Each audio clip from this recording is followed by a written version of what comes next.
The chapter I'm going over today is chapter 19, Friend of the Victim, the case of the murder student. So, a a journalist and journalism major, Andrew Ray, is covering a story over someone that he actually knew that went to this university, and she was a student body president. Her name was Eve Carson.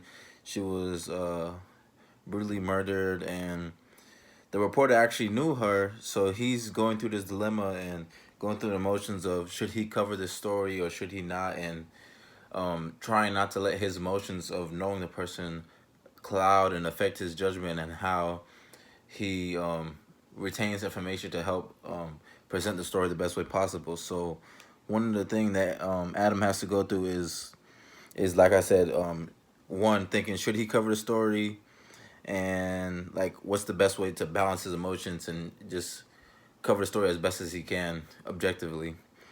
So he decides that he wants to cover the story, in order to like honor his friend and just make the best out of the situation for his friend.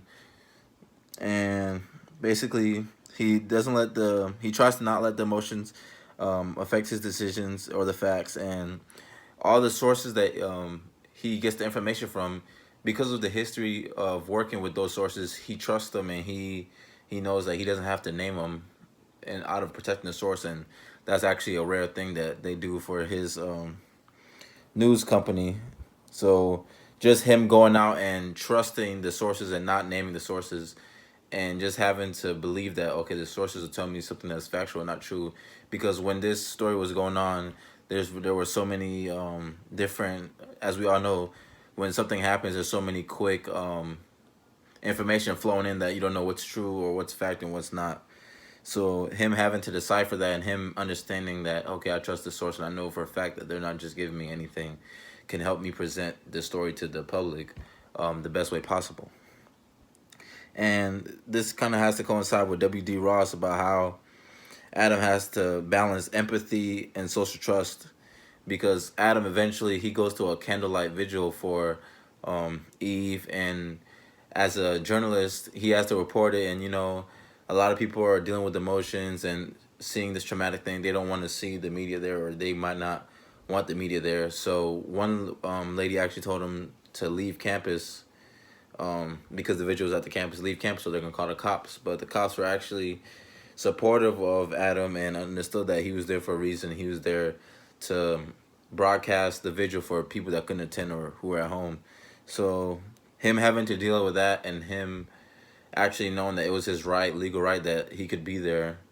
And another thing that also actually happens is the story becomes bigger, and he gets asked to be interviewed, and he goes through the dilemma of wondering if he would do the interview as a journalist covering the story or just go as a friend.